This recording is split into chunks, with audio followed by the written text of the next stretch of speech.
Hello，大家好啊！今日呢天氣好好啊，天空好靚，啲雲好靚啊。咁呢靚到呢，我都多影幾張咁樣啦。咁今日呢，就係一個好開心嘅日子啦，就係社區園圃啦。今日去抽籤，咁我好開心抽到同上一屆呢係同一塊田，真係好難得。咁好開心啦！咁大家呢個都好齊人啊！塊塊田差唔多，塊塊田都有人出現去，即係去開田啦。咁大家都好俾心機咁將啲泥呢整鬆佢啦，鋤翻幼佢啦，同埋將啲石頭呢執翻出嚟啦咁啦。咁我呢依家呢就已經將啲泥呢撥起1/3啦，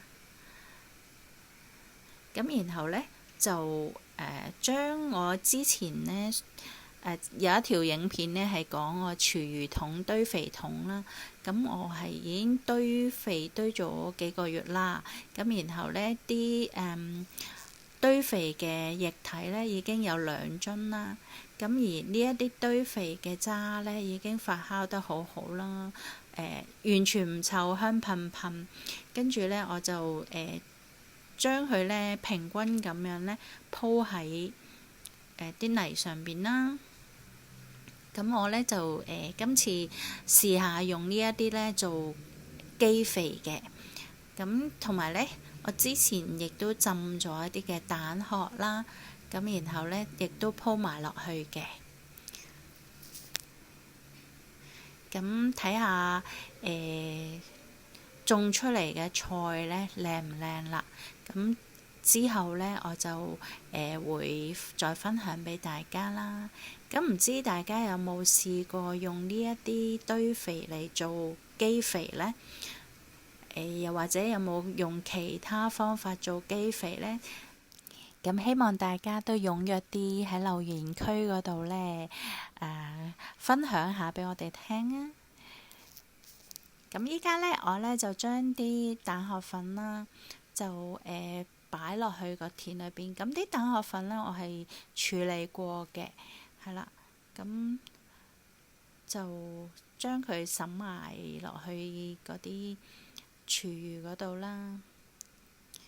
咁就睇下之後種出嚟嘅菜靚唔靚啦，係啦。咁至於嗰2樽嘅液體肥呢，咁我就會之後呢，喺啲菜呢長出嚟之後呢，要追肥嘅時候呢，會用到嘅。咁擺咗啲廚餘同埋蛋殼粉落去之後呢，依家呢，就將啲泥呢冚翻落去啦，遮翻住，因為又驚有老鼠去食啦咁樣啦。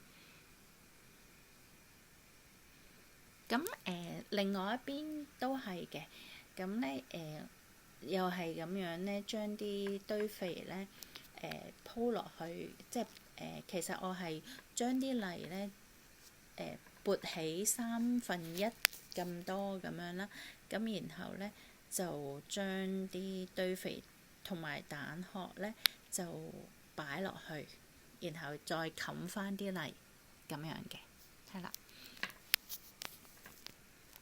咁今次呢，我就種咗都好多嘢。其實我好多嘢都想種，但係呢，因為塊田呢實在太細啦，咁都種唔晒咁多嘢。咁於是呢，我就最中意種枸杞啦。咁我又好有成功感，因為我曾經喺前一次呢，我種過啦。咁啲枸杞呢，我就將啲葉呢掠咗出嚟啦，即係搣咗出嚟啦。然後呢，就將啲框呢咁樣插落去啦，一條條咁樣插落去。咁今次呢，我試咗2種方法啦。呢一個直頭呢，成條咁樣插落去啦。咁我亦都試下剪幾條好似手指咁長咁樣呢，試下種落去，睇下邊一個方法咧係會長得快啲咁樣嘅。係啦，咁我亦都種咗啲生菜啦、菜心啦、白菜仔啦、蘿蔔啦、番茄啦，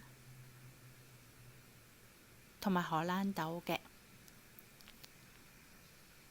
好啦，今日咧分享到呢一度啦，記得點讚、分享、訂閱同撳鐘仔啦，拜拜。